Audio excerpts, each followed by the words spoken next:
Et ce jour-là, donc, vous décidez d'ajouter à la tranche de charcuterie que vous venez de vous servir quelques cornichons. Ça vous arrive. Et donc vous allez saisir le bocal, vous ouvrez le bocal, vous actionnez l'ascenseur à cornichons, vous savez, la petite tige verte crantée, et vous vous servez, vous vous rassasiez. Et personne ne se demande, ni vous ni moi, qui invente ces petites choses qui changent notre monde de tous les jours. Ou parfois notre esprit simplement s'interroge, comment on faisait avant ?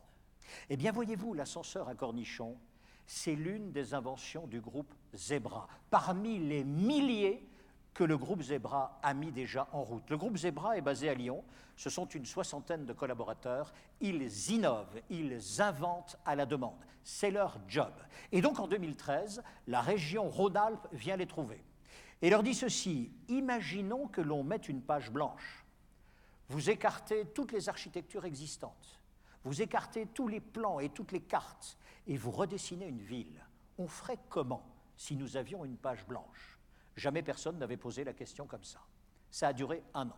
Pendant 1 an, Groupe Zebra a commencé à étudier, à dessiner, à gommer, à regarder. Ils nous diront comment ils ont fait. Et ils ont été exposés leurs copies à l'exposition universelle de Shanghai. Au moment où nos villes se transforment en métropoles, au moment où elles érigent de nouvelles barrières réglementaires, au moment où nos régions deviennent de plus en plus grandes, il était utile de faire reset, de revoir ensemble une nouvelle vision de notre ville, de nos villes, pour voir comment on allait pouvoir adapter nos entreprises à ces évolutions. Puis-je vous demander d'accueillir avec moi le président du groupe Zebra, Bertrand Barré.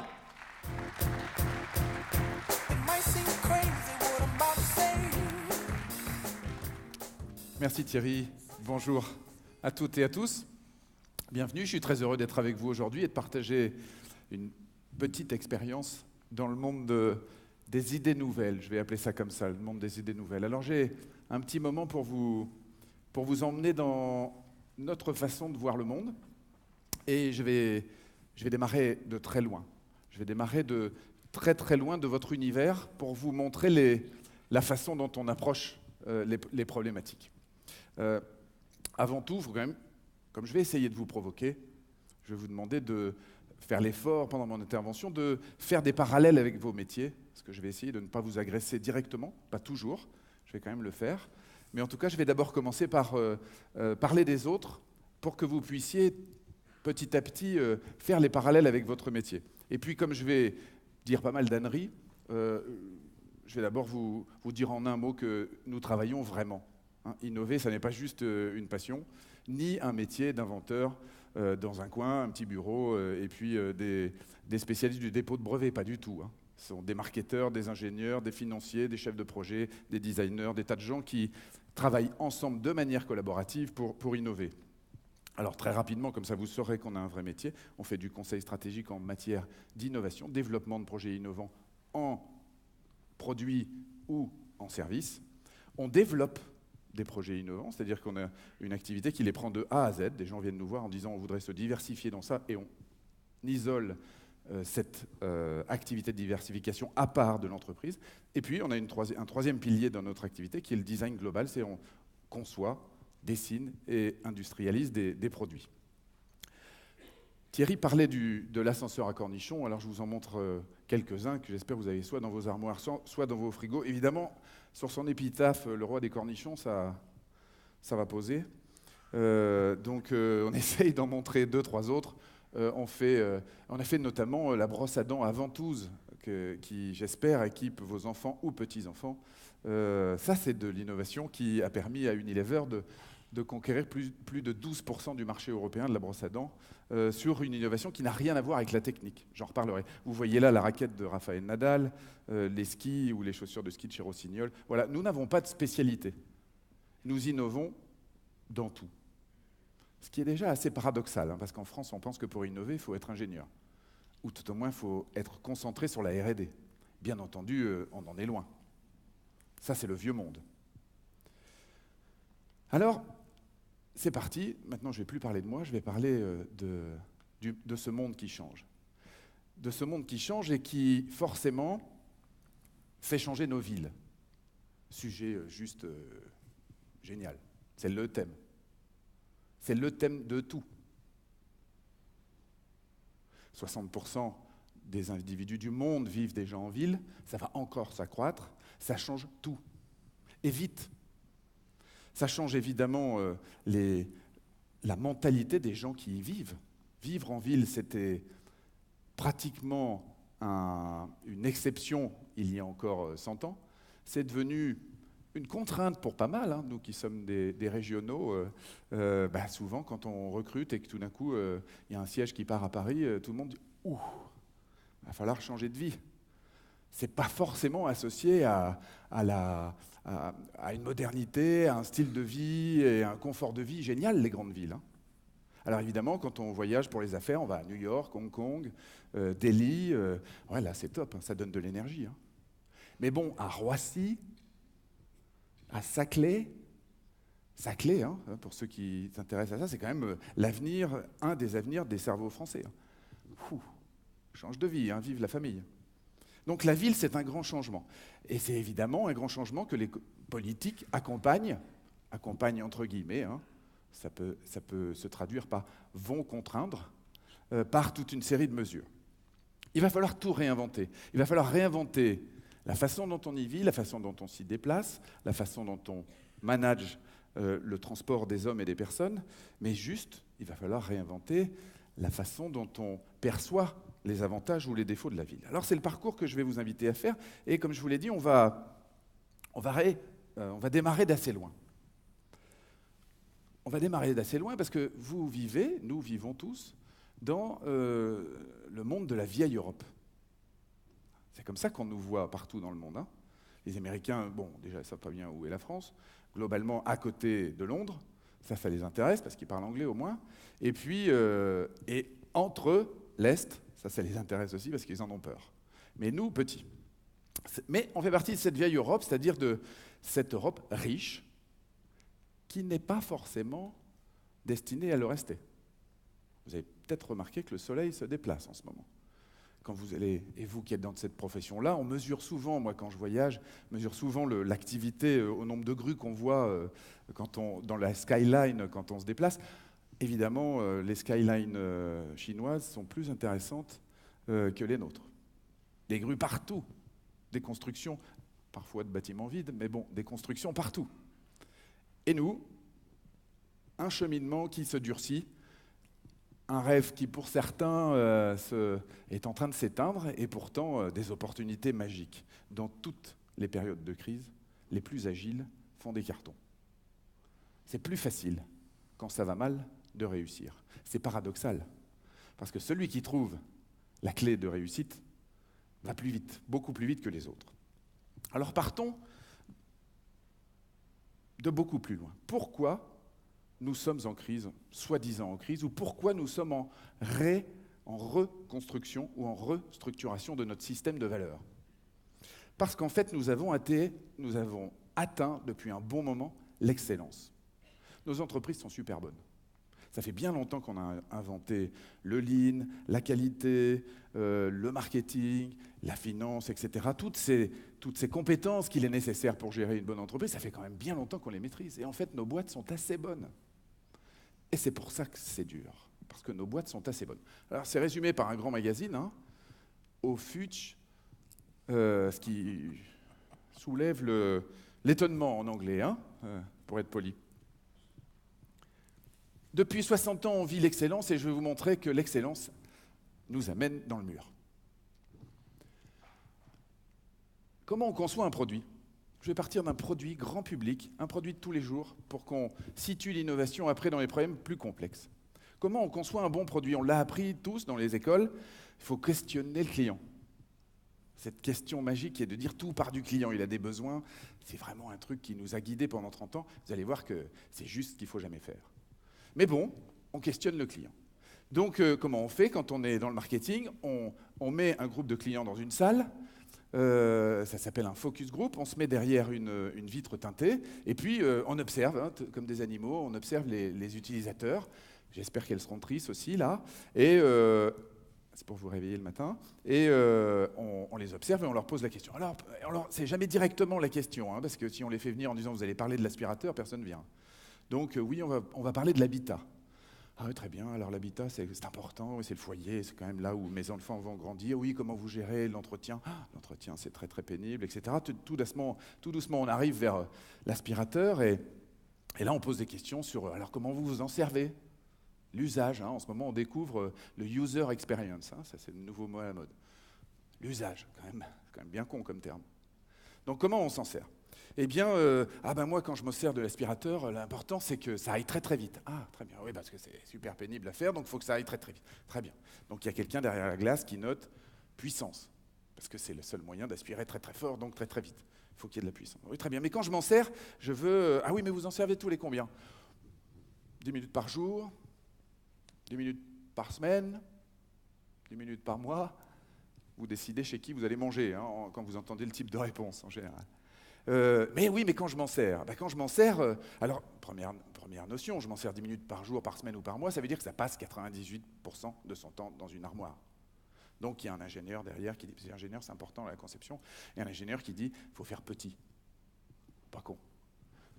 Puissant et petit, très bien. Oui, mais quand je m'en sers, je veux pouvoir brancher la prise à droite et aller jusqu'au bout de la pièce. Il y a un autre ingénieur qui dit, il faut un câble long.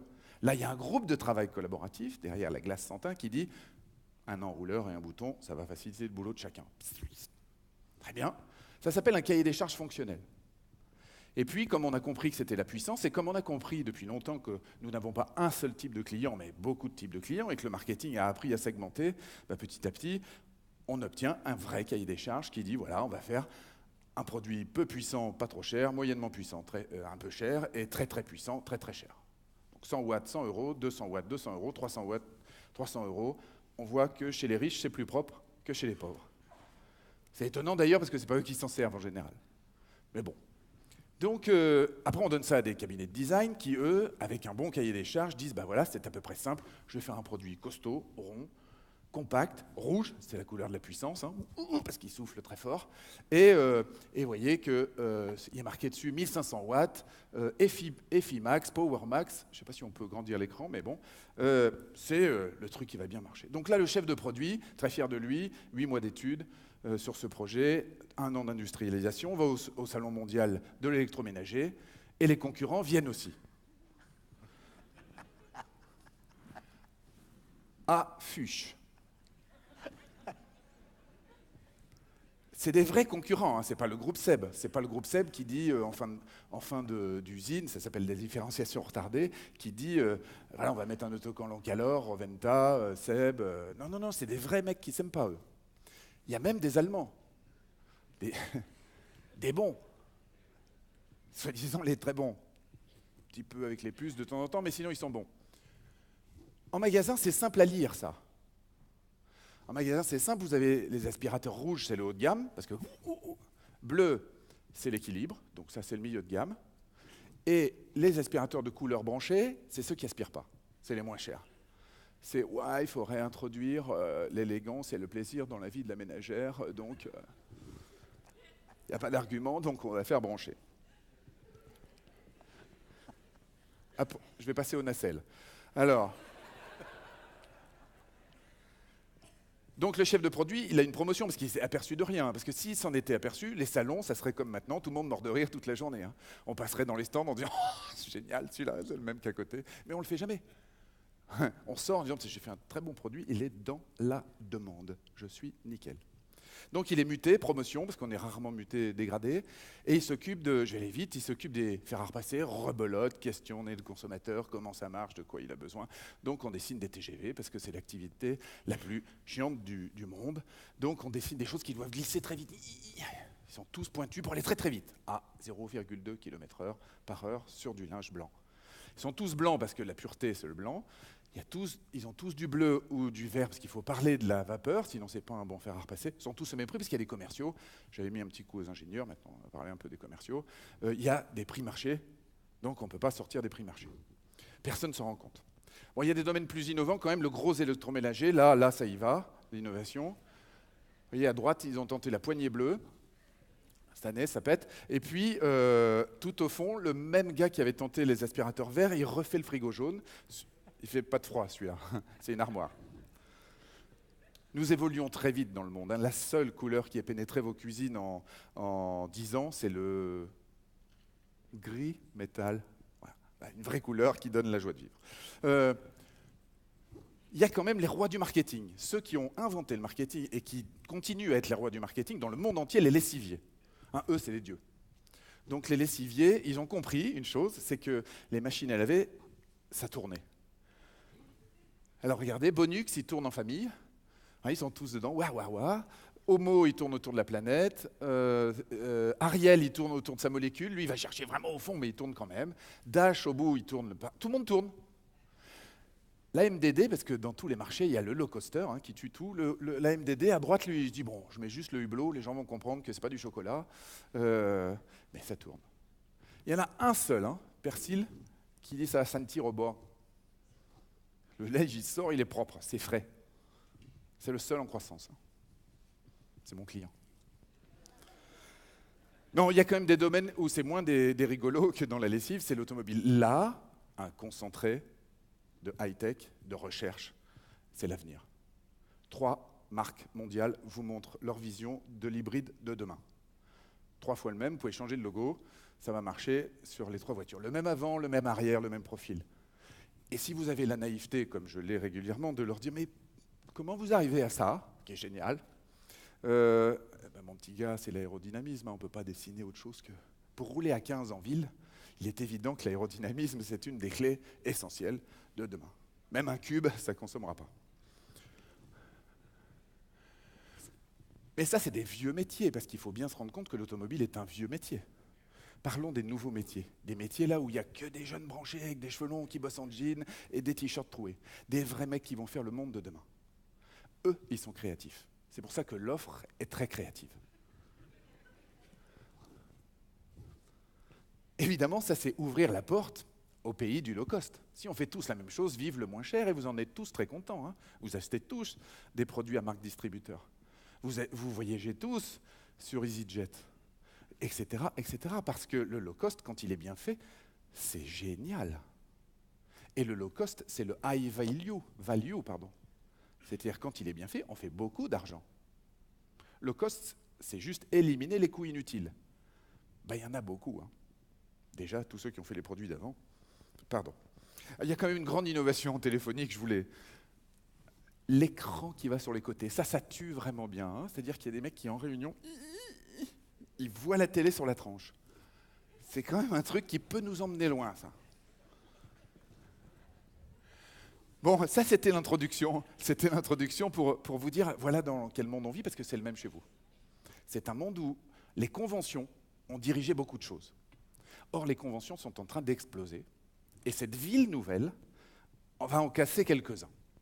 Alors vous faites face à ça, des thèmes qui peuvent faire peur, qui sont gigantesques, des ruptures sociologiques, des millennials, on va en parler pendant ce congrès, des gens très bizarres, je ne vais pas trop insister sur eux, on verra ça tout à l'heure, des ruptures technologiques, des territoires qui évoluent. Waouh! Pour comprendre tout ça, ça va être chaud. Il est vrai que nos parents et grands-parents vivaient dans des mondes beaucoup plus stabilisés. Moi, mes parents étaient chefs d'entreprise, on construisait des camions, en tout cas des caisses frigorifiques, et le monde était simple. Franchement, le monde était simple. On travaillait bien, on travaillait beaucoup, big business, big money. C'est comme ça qu'ils m'ont payé mes études. Mais aujourd'hui, travailler beaucoup ne suffit plus. Il faut comprendre dans quel univers on travaille. Et là, ça devient plus sorcier. L'innovation devient donc capitale. Capital, réussir à innover. Mais pourquoi les gros n'y arrivent pas vraiment? Pourquoi c'est pas Sony, vous vous souvenez de Sony, on avait tous, dans les années 80, un boîtier en plastique transparent avec des grosses cassettes, tout le monde avait ça. Puis ensuite, le baladeur CD, tout le monde avait ça, c'était le leader mondial. Pourquoi ils ne trouvent pas l'iPod? Pourquoi le gars qui domine tout le marché ne voit pas l'iPod? Ou pourquoi surtout il ne le lance pas? Pourquoi TF1, leader européen de la télé, ne lance pas YouTube, la plus grosse chaîne de télé mondiale, gratuite? Gratuite pour les utilisateurs, gratuite pour YouTube. Ce n'est pas lui qui fait les films. Toutes les sociétés de production, c'est vous. qui vous battez pour pouvoir produire les films qui vont aller dedans. Ah, c'est fort quand même. Eh ben, eux, ils ne l'ont pas vu. Pourquoi Michelin, puisqu'on est à Clermont et que c'est un de mes clients, pourquoi Michelin n'a pas fait Waze? Qui utilise Waze? Je vous vois mal. Ah, ça fait mal s'il y a des gens de Michelin. Bon, ils le savent bien, hein. Parce qu'ils ont Via Michelin, qui est très bien aussi. Mais pourquoi ils n'ont pas vu Waze? C'est incompréhensible. Quand on a des positions, quand on a inventé la borne, quand on a inventé la borne kilométrique, quand on a inventé les cartes, quand on a inventé les guides, quand on a tout, pourquoi on n'a pas Waze? Manque de souplesse, manque d'agilité. Pourquoi aucun des constructeurs automobiles n'a inventé la Tesla ou Tesla? Pourquoi pendant 15 ans, on a pensé que voiture électrique égale pot de yaourt? Petite voiture. Pourquoi on ne s'est pas dit que voiture à moteur électrique, c'était juste voiture? Donc je veux du haut de gamme, du moyen de gamme, du bas de gamme, et du haut de gamme, ça peut rouler électrique aussi. Il y a un fou qui n'y connaissait rien à l'automobile, qui, justement, n'y connaissant rien à l'automobile, n'a pas suivi les conventions. Et réalise, d'accord, il est un tout petit peu fortuné, et réalise un rêve incroyable. Tout le monde roule en Tesla. Pourquoi tant de projets innovants proviennent de start-up? Parce que c'est le nouveau mot. Maintenant, on n'a plus d'entreprise, on a des start-up. J'y reviendrai tout à l'heure. D'abord parce que quand on veut innover, on s'occupe trop du passé, on s'occupe trop du marché, on s'occupe trop de questionner l'existant. Or, l'existant n'est plus. Je vais vous le démontrer sur plusieurs cas. Ça n'est pas en faisant des études de marché, en faisant des sondages sur le passé que l'on prévoit l'avenir. Ça, c'est les vieilles méthodes quand tous les marchés étaient en croissance. Quand un marché est en croissance, vous avez un petit cercle et vous allez obtenir un grand cercle. Faites des études de marché pour savoir où aller, puisque ça va s'étendre. On n'en est pas là du tout. Pas d'études de marché, ou peu. Faites des études quand vous avez quelque chose à proposer. Parce qu'évidemment, vous aurez à peine fait l'étude que votre nouvelle proposition va transformer le marché si elle est bonne. Ça rassure les chefs, mais ça trompe. Et je vais vous le montrer. Alors, chez beaucoup de managers, on a souvent cru, globalement, que pour innover, il fallait commencer par chercher. Il fallait commencer par étudier, il fallait commencer par mettre les plus gros cerveaux analystes sur les datas, sur le marché, sur l'évolution, pour trouver quelle est la porte qu'on pourrait prendre, le chemin qu'on pourrait prendre.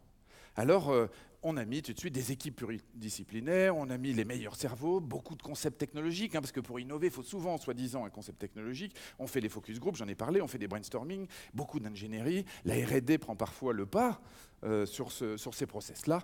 Moi, je prétends que pour innover, il faut commencer par changer. Il ne faut pas penser pour changer, il faut commencer par changer pour penser. Ça paraît être un jeu de mots, mais c'est fondamental. Si vous changez la posture, si vous changez l'angle de vue, les mêmes équipes opérationnelles, avec les mêmes talents techniques ou les mêmes talents, les mêmes know-how classiques, vont travailler très différemment. C'est le rôle des managers que de commencer par imposer un changement, faire bouger la ligne pour pouvoir entraîner les autres. Changer, c'est dur. Accepter qu'il faut arrêter de faire des aspirateurs rouges et qu'il faut tenter autre chose, c'est dur parce qu'on a l'impression qu'on vend ces aspirateurs rouges. Et on voit bien que le marché, parce qu'on a des positions dominantes ou des positions installées depuis très longtemps, on fait -5, -10, +5, +10. On a l'impression que c'est dans ce jardin-là qu'il faut jouer. Sauf que le prochain aspirateur rouge n'a aucune chance de faire +30. Jamais. Il va falloir tenter d'en faire un différent. Il faut changer 2 fois pour que ça marche en plus. Il faut changer une première fois pour changer, je vais vous montrer ça, changer la perception de la réalité de vos marchés. Changer la perception de la réalité.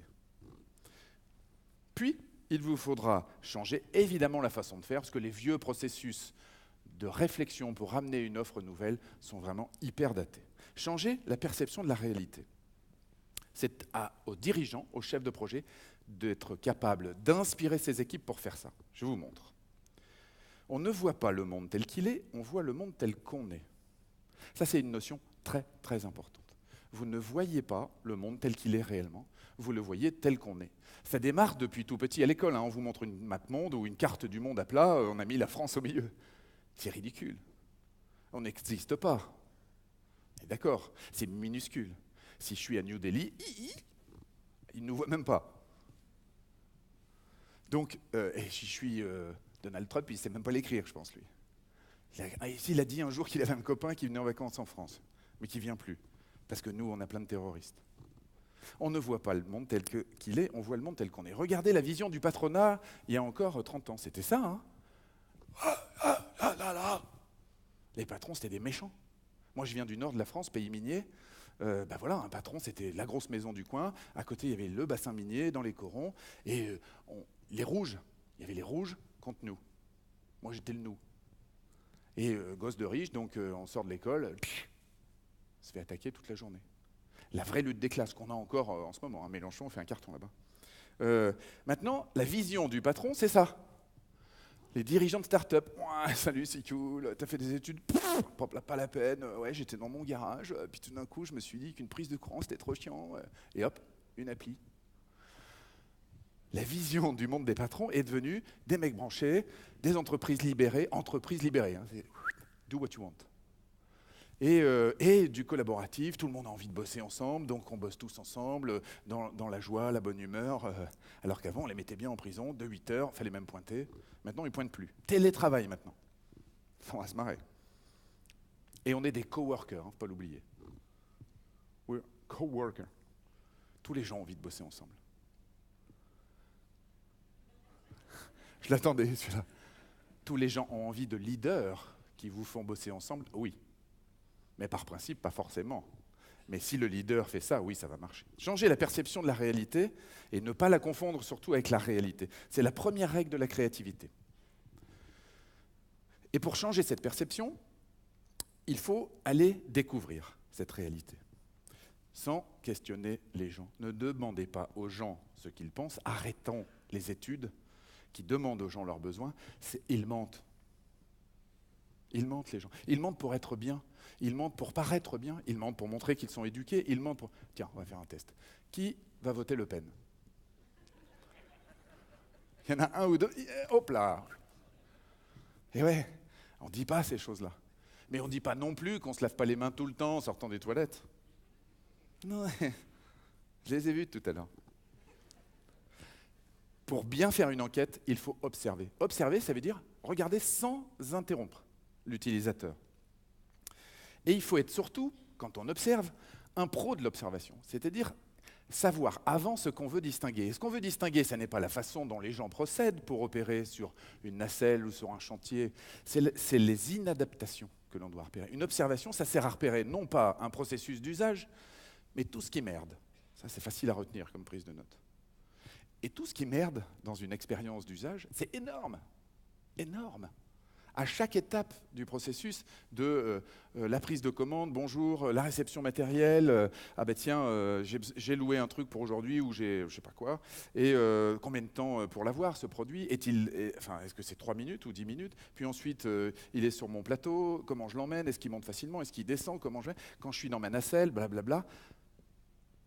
Observons. Observer, c'est la clé. Quand on a bien observé, on a fini le projet presque. Parce qu'on trouve toujours des territoires d'innovation où, en quelques minutes, on peut innover. Je vais vous en montrer un bien lourd, celui-là, pour partir un peu. Vous savez que les villes vont être saturées. Les villes vont même le sont déjà, bien entendu, mais comme on arrive tous en ville, ça va être encore pire. Inévitablement, nous allons aller vers des réseaux routiers totalement saturés. Dans nos vieilles villes, en particulier européennes, on ne va pas changer l'avenue Montaigne ou l'avenue François Mitterrand ici, hein, on ne va pas les élargir d'un coup. Hein. Donc, les villes, c'est des tuyaux, c'est comme Internet. Hein. C'est un tuyau dans lequel peuvent passer un certain nombre d'informations, qu'on appelle des véhicules, ça ne va pas bouger.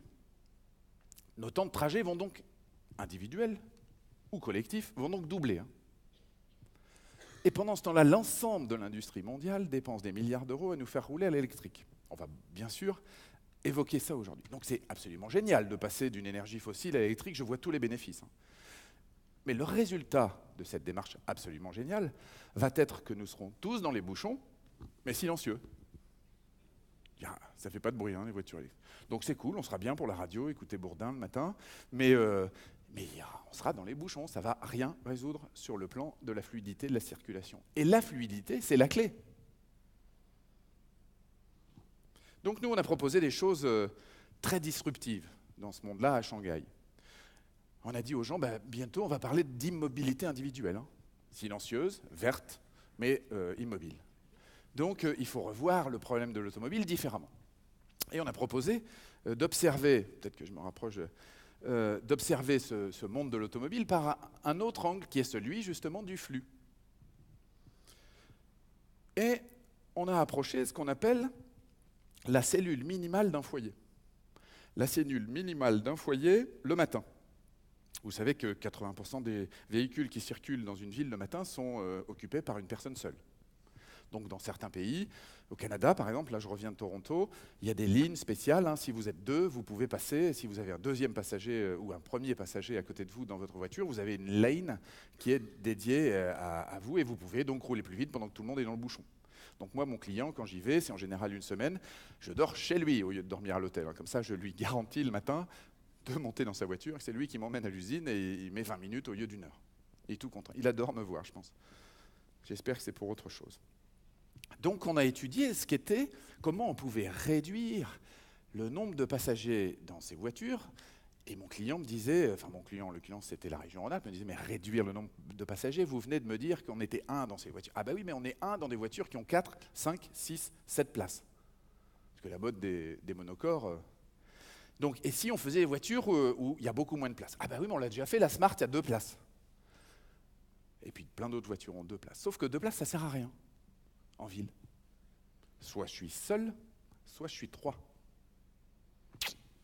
3, c'est 1 parent et 2 enfants. Vous savez, le couple moyen français, il a 1 parent et 2 enfants. Et vous ne pouvez pas mettre vos enfants dans les transports en commun avant, ça dépend un peu de vos ambitions, mais 10 ans, 12 ans.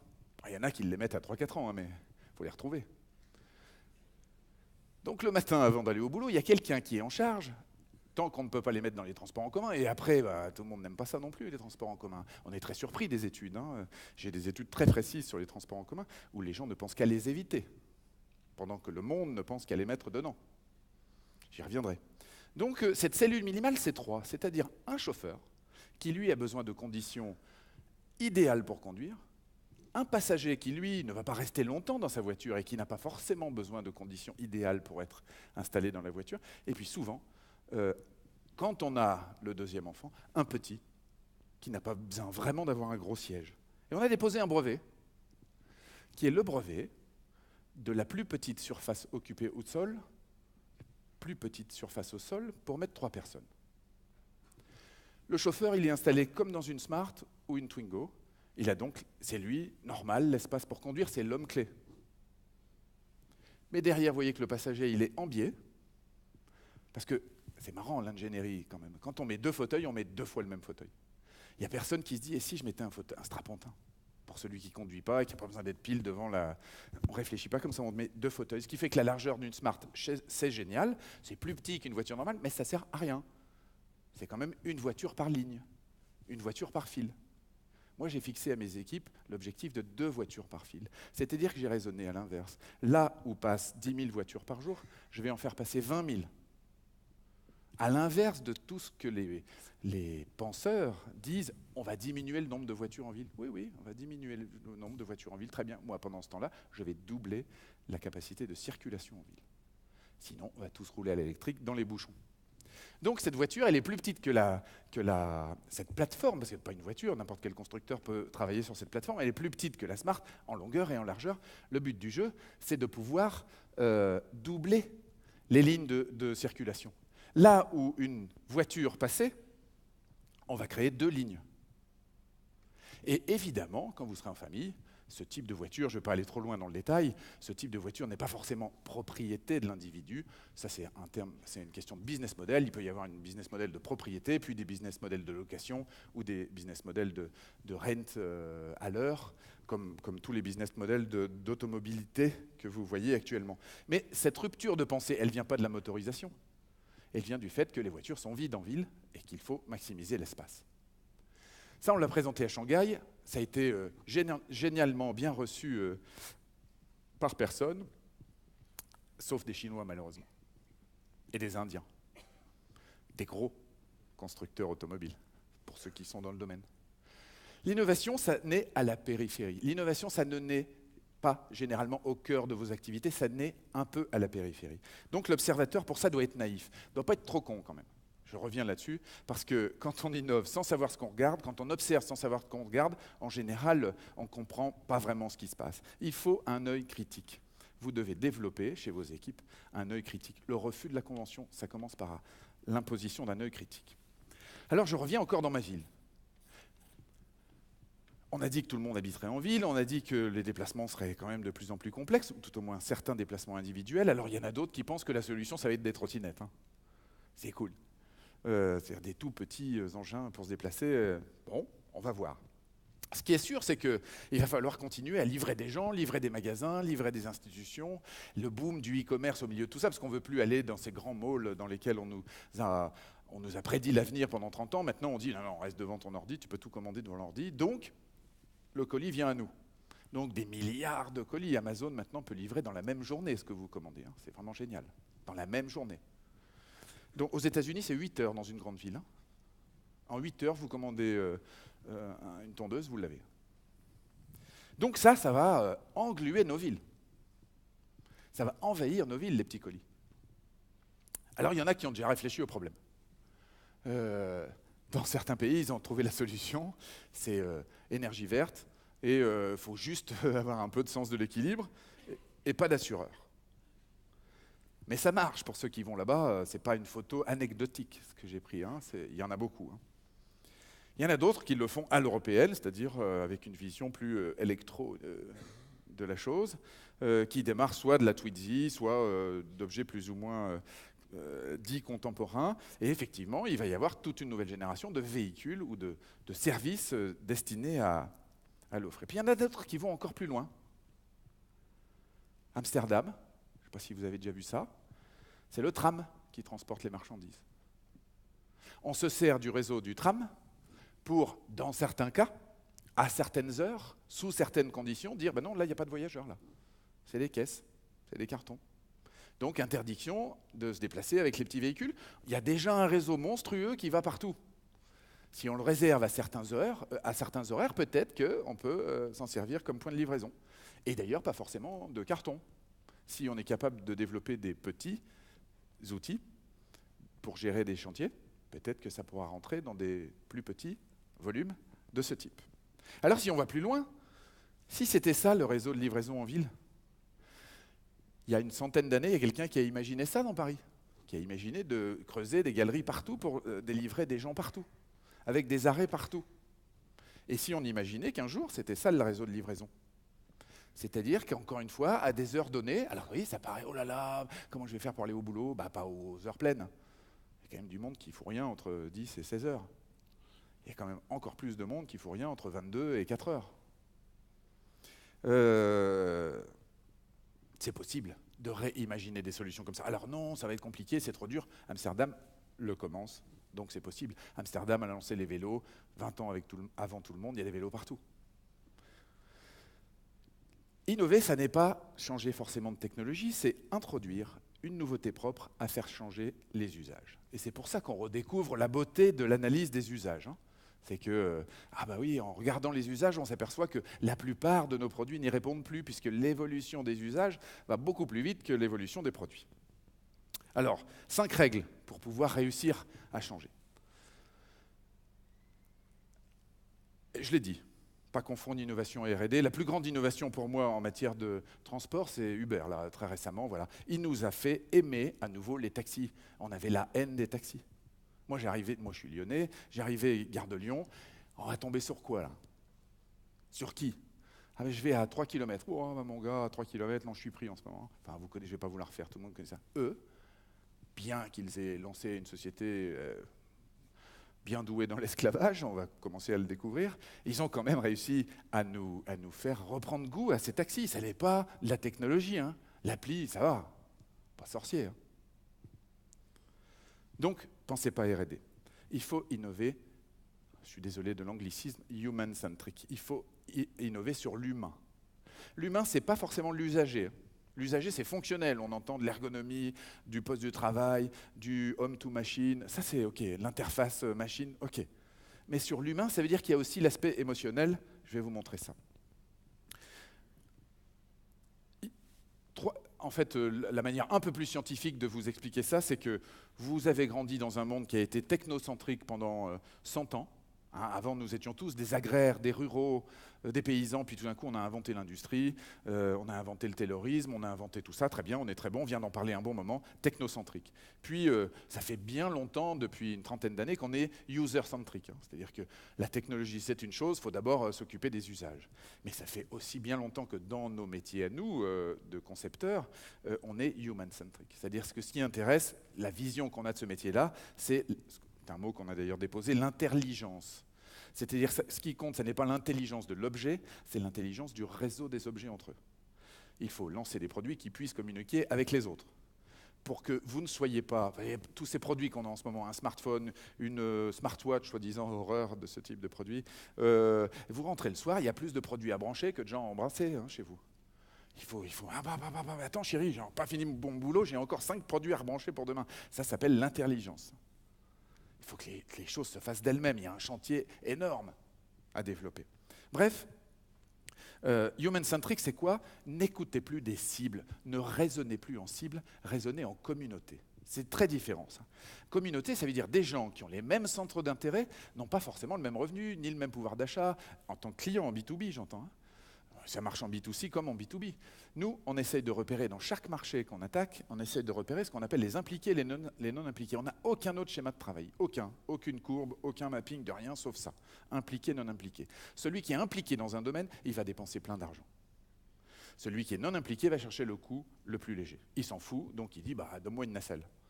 Elle doit aller jusqu'à 10 mètres, elle ira jusqu'à 10 mètres, ou etc. Celui qui est très impliqué, il voudra le top, parce qu'il connaît parfaitement les contraintes de ceci, le produit de ce. Et là, on pourra déclencher de la valeur. Donc il faut repérer les impliqués, il n'y a qu'eux qui nous intéressent pour trouver ce qu'on appelle chez nous le critère clé de l'innovation. Quand on l'a repéré, alors évidemment, il y en a beaucoup moins des impliqués que des non-impliqués. Hein. Et les impliqués, ce n'est pas les early adopters, comme on dit en marketing. Hein. Ces gens qui, soi-disant, savent tout à l'avance, qui sont dans la tendance, plus branchés que les autres. Non. Un impliqué, c'est quelqu'un dont la survie dépend de l'activité. Il y en a très peu. Puis ensuite, il y a des tas de gens qui considèrent vos produits comme des commodités. Donc, allez chercher les impliqués et observez-les, questionnez pas, observez-les. Vous allez trouver les clés de toutes les innovations. Il faudra, pour proposer une offre nouvelle, il vous faudra améliorer systématiquement ce que j'appelle moi le critère clé, c'est-à-dire l'élément fondamental de ce marché qui a été repéré en observant ces impliqués. Il faudra toujours apporter un plus. Si vous sortez un aspirateur, pour que je me fasse comprendre, qui ne soit pas le plus puissant de sa génération, c'est un échec. C'est foutu d'avance. Puisque l'élément clé de l'aspirateur, c'est la puissance. Il faut être de plus en plus puissant pour permettre aux gens d'aller de plus en plus vite et d'être de moins en moins pénibles. Donc ne sortez jamais, contrairement à ce qu'un consommateur va vous dire, ne sortez jamais l'aspirateur le plus silencieux du monde. C'est l'échec assuré. Or, si vous le questionnez, il va vous dire « il n'y a qu'un truc qui est vraiment chiant, c'est le bruit ». Et oui, mais s'il ne fait pas de bruit, il n'aspire pas. C'est émotionnel, ça. Moi, je dessine des machines à café Nespresso. Machine à café Nespresso, ça fait du boucan. Et parfois, on dit c'est quand même un peu bruyant. Ben oui, c'est une machine, pas une cafetière. On est comme dans les bars, on fait du vrai café bien meilleur et à 10 fois le prix du café normal. Et puis ensuite, on peut seulement commencer à faire du détail. Vous savez, je travaille en ce moment pour Neoness, une chaîne de low cost de fitness. Pourquoi ça est en train d'exploser? Parce que, garantie numéro 1, le matériel haut de gamme, c'est du matériel super haut de gamme à des abonnements super bas de gamme. Aucun service, il n'y a même pas de douche. Mais c'est vraiment, il n'y a pas de douche, c'est sérieux. Hein. Mais c'est génial, parce qu'en fait, qui d'entre vous fait 15 bornes pour aller à un club de fitness quand on habite Paris? Jamais de la vie. La clientèle, elle est à 500 mètres autour. Donc au contraire, une douche, c'est plein de poils des autres. C'est tout crado, c'est plein de verrues. Voilà, je vois les têtes, c'est ça. Donc merci, j'ai pas besoin de douche. Je rentre chez moi, j'habite à 200 mètres. Ça sera nickel. Quel gain, quelle efficacité. Par contre, de la machine top niveau. C'est ce qu'a fait Dyson. Je suis l'aspirateur le plus puissant qui existe. Je vous garantis la puissance d'aspiration la plus complète. Seulement ensuite, je peux vous faire un look super bizarre qui vient de Mars pour attirer les non-impliqués. Retour dans ma ville. Ma ville, elle sera connectée, bien sûr, et malheureusement, ou tant mieux, elle va intégrer cette cybergénération, qui ne réfléchit pas du tout comme vous et moi.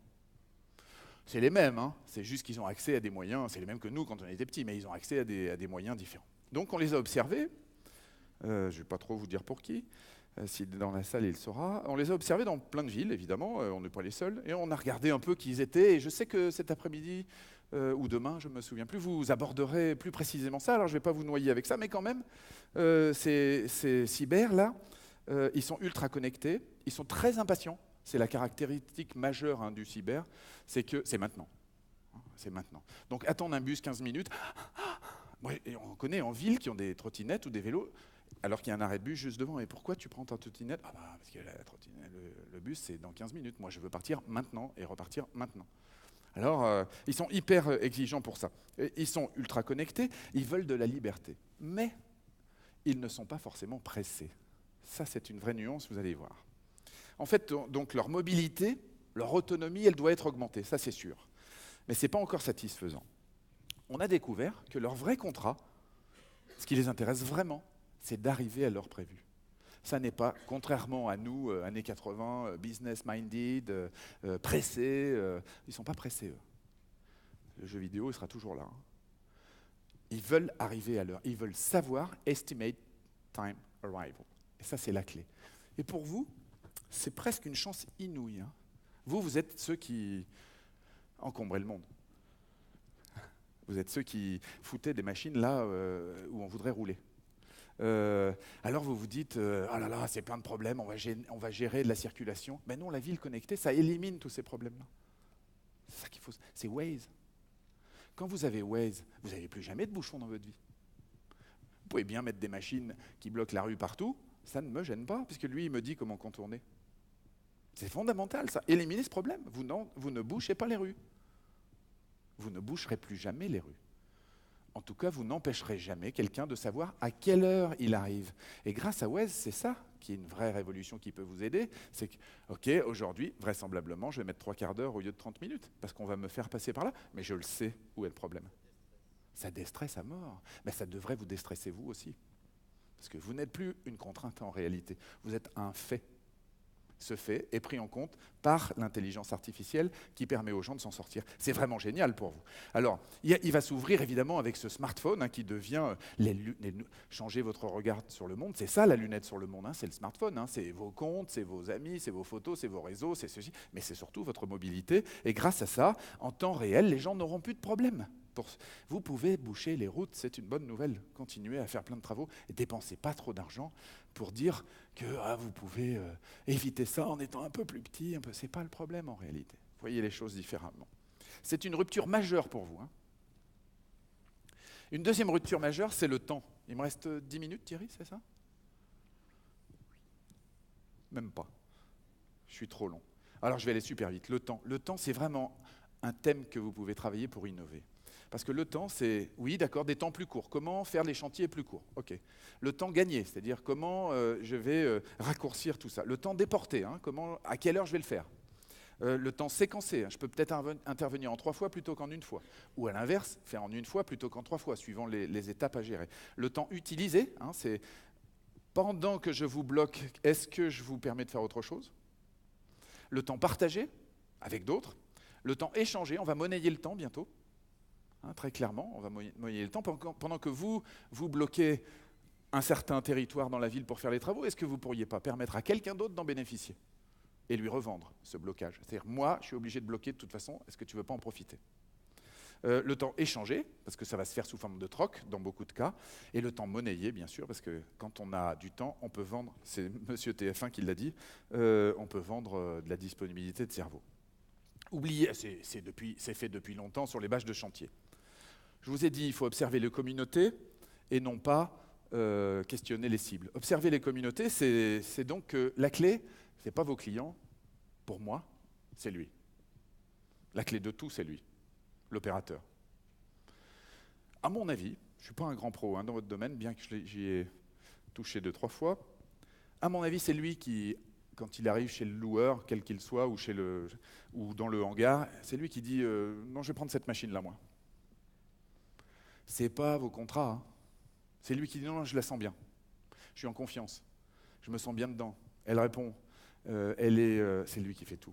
C'est en l'observant lui qu'on peut innover très fort. Et lui, il vit en haut, il ne vit pas en bas. Ça me fait marrer parce que vous êtes dans un monde où la mobilité elle fait rêver tout le monde, donc vous dessinez de plus en plus des engins qui se déplacent très vite, très bien, électriques, pas électriques, où les roues ont pris un aspect fondamental parce que c'est devenu des trucs... Or, celui qui est en haut, c'est ça qu'il voit, lui. Et lui, il veut donc stabilité, sécurité, maintien, efficacité. Il ne veut pas mobilité. Mobilité, c'est pour son patron ou pour son client. Lui, il veut autre chose. Et il ne raisonne pas du tout de la même manière quand il est en haut de sa nacelle. Et c'est là qu'il faut mettre l'argent. C'est lui qui décide de la marque qu'il va louer. Beaucoup plus qu'on ne le pense. La marque ou du modèle, j'entends. Pourquoi ? Parce que 80% des décisions qu'on prend dans notre vie sont prises sous l'impulsion de l'émotion. 80% sont prises sous les impulsions de l'émotion. Après, on passe notre temps à les rationaliser. Vous achetez un costume, on rationalise en disant « ouais, c'est une belle marque, nanana ». Non, non, on l'a pris parce qu'il était au bon prix, en solde, nanana, et qu'on se sent un chef d'entreprise. Et pareil dans l'alimentation, et pareil dans nos contacts, et pareil dans les recrutements. Vous recrutez quelqu'un, il y a des millions de processus pour trouver la bonne personne. Dans la dernière réunion de la dernière journée, vous bousculez votre copain, vous dites « lui, je le sens bien ». C'est l'émotion qui compte. Donc, cette vieille phrase bien connue dans notre métier, les gens ignorent les conceptions qui ignorent les gens. Il faut aussi amener de la familiarité. Plus vous innoverez, plus il faut amener des points de familiarité, des points de reconnaissance où les gens peuvent adhérer à votre projet. Je vous prends ce plan-là. Si je suis japonais et que j'arrive à Paris, voilà ce que je vois. Il y en a qui proposent des plans comme ça de Paris. Ça me paraît plus judicieux. C'est-à-dire qu'on donne une trajectoire et en même temps une représentation spatiale du déplacement. Plutôt qu'un truc de matheux qui très précisément nous fait rentrer dans chaque détail avec des virages, on ne comprend plus rien. Simplifions la vie des gens. Sauf que cette carte-là, il y a un spécialiste à Londres qui s'amuse à retracer toutes les cartes du monde comme ça, personne ne l'écoute. Dernier point très important, pour innover, il ne faut pas mettre les petits jeunes branchés. Il faut mettre des gens expérimentés. Parce qu'évidemment, c'est truffé de pièges. L'expérience, c'est la clé. L'expérience, ça ne veut pas dire l'ancienneté. Il y a des gens qui partent à la retraite sans expérience. L'expérience, c'est le nombre d'emmerdes gérées dans sa vie. Donc il y a des gens à 30 ans qui en ont beaucoup. Je finirai sur cette ville que l'on a essayé quand le conseil régional est venu nous voir en disant qu'il faut exposer à Shanghai. On s'est dit, ben oui, on va inventer la ville de demain. Après, vous savez, une ville, c'est concentrique. Depuis 100 ans, on a démarré du centre-ville et donc, plus vous êtes riche, plus vous essayez d'être là. Pendant quelques années, on a essayé d'être juste à côté des villes en se disant, là, c'est là qu'on va bien vivre, on ne sera pas dans la cohue. Mais comme ça recule, ça devient de plus en plus compliqué. Nous, on a pris le modèle de la région Rhône-Alpes pour bâtir une ville de demain. On s'est dit, bah tiens, la région Rhône-Alpes, c'est 7 villes. Et si on faisait ce qu'on appelle, on a proposé le concept à Shanghai d'une multipôle. C'est-à-dire une ville qui demain, au lieu d'être concentrique, serait multipolaire. Et vous voyez, chaque grain noir est un quartier de ville qui n'est pas relié à l'autre, hormis par une autoroute ou des TGV grande vitesse qui vont permettre d'accéder à un quartier ou à un autre à une vitesse importante. Et puis on s'est dit, voilà, on va d'abord imaginer la ville de demain, d'abord proposer un concept plutôt que de questionner, puis on va faire venir des experts. On va faire venir des experts pour leur proposer cette idée assez révolutionnaire. On leur a dit, par exemple, vous le voyez au centre, vous le voyez mal peut-être parce que je ne peux pas vous le dire, mais les 2 télés du bas, juste au-dessus, il y a un point noir.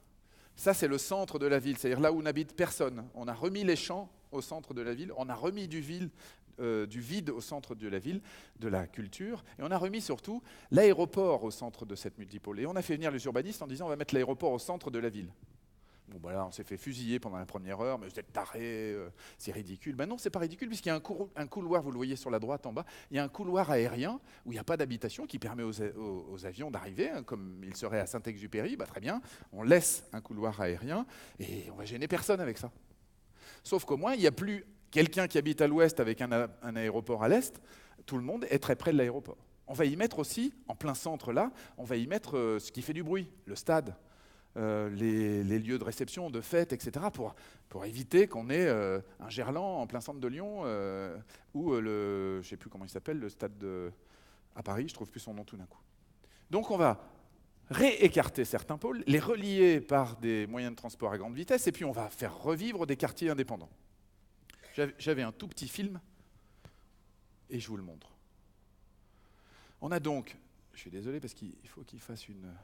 Non, il ne va pas marcher, comme je suis en retard, je ne vais pas vous le mettre. Ah, comme j'ai tout débranché, et puis rien qui marche. C'est quoi? Je vais faire ça. C'est bien parce que j'étais... Hop, mais je ne vais pas vous mettre le film, tant pis. Voilà. Non mais voilà, j'attendais le... Oh. Ouais, sauf que le hockey, il est pas sur le même écran, donc c'est la fête. Voilà, on arrive dans notre aéroport, qui est au milieu de cette ville multipolaire. Vous voyez que c'est du vide, on ne gêne pas les habitants. Cet aéroport, il sert à la fois de salle de spectacle, à la fois de grand mall commercial. On a introduit le transport par câble pour relier de ce centre chacun des pôles de cette multipôle. Donc transport par câble idéal pour les transports de courte distance, qui pourraient servir d'ailleurs pas mal dans certaines de vos activités, puisque c'est au kilomètre le moyen de transport le moins cher par rapport au rail, au métro ou même à la route. Et chacun d'entre eux va relier des stations de TGV ou de RER qui permettront d'aller rejoindre ces multipôles. Donc là, les urbanistes, tout d'un coup, ont commencé à dire oui. Évidemment, comme on est connecté, on pourra prévoir son voyage de la manière la plus simple possible et rejoindre chacun des pôles. Et on traversera comme ça des zones agricoles qui permettront de ne pas aller chercher la bouffe à 100 km des villes alors qu'elle peut être faite localement. Et puis, on arrivera dans des points de relais. On a remis en cause, bien entendu, la structuration de l'habitat, des moyens de transport, des moyens de chauffage. L'ensemble, il y a un projet vraiment très complet qui a retenu toute l'attention des hommes politiques chinois. Il se construit 17 villes de plus de 6 millions d'habitants en Chine, donc j'ai trouvé des bons clients. Chez nous, on ne construit plus beaucoup de villes. J'ai trouvé moins de clients. Aïe, aïe, aïe, c'est la panique complète. Tac. Tac. Donc on leur a montré ce schéma multipolaire, et j'en finis là. J'en finis là pour vous dire qu'il faut un commando très expérimenté pour innover, dans la mesure où ce qui est nouveau fait peur. Les étrangers font peur, et les nouveautés, les nouveaux business models font peur. Donc il faut mettre les cadres dirigeants dans ces projets-là, parce qu'il faut une énorme expérience, et il faut un pouvoir de décision très important pour pouvoir organiser une rupture de business model, passer comme vous d'un business model classique de vente ou de location de biens à vraisemblablement des business models de plus en plus nombreux de services, de vente de missions pour laquelle on utilisera des produits, mais pas forcément de vente de produits. On vendra, comme je l'ai dit, du temps partagé, du temps monnayable, etc. Il faut donc des équipes qui sont capables de faire des sauts créatifs importants, qui n'entraînent pas forcément des sauts technologiques importants. Et j'ai finissé ma petite intervention par il faut tuer le NIH, le Non-Invented Here, qui pollue un nombre d'entreprises colossal. C'est-à-dire, nous sommes tous nés dans une entreprise où il y avait de la R&D, un outil de production, des bâtiments, et tout ça devait être protégé. Non, ouvrez tout ça, ouvrez les portes. Ouvrez les portes, allez chercher l'innovation chez les autres, faites des alliances stratégiques, mettez-vous à 2, à 3. Ici, nous, on a marié la petite entreprise Babola dans le tennis, entreprise lyonnaise qui est un des grands acteurs du tennis. On l'a marié à Michelin pour développer une chaussure qui est en train de mettre tout le monde d'accord dans le monde du sport, alors que Babola était une toute petite entreprise de 150 millions. Mais c'est en s'associant à un savoir-faire de caoutchouc et de pneumatique délivré par Michelin qu'on a dépassé tous les autres en quelques 24 mois. Donc, il faut tuer le NIH. Il faut au contraire ouvrir les portes pour voir un monde différent. J'ai essayé de vous faire une introduction à vos sujets qui est piquée de différents éléments. Vous en ferez ce que vous pourrez. Moi, j'ai amené de l'assaisonnement et c'est vous qui avez la salade en main. Je vous remercie d'avoir eu le courage de m'écouter. À bientôt.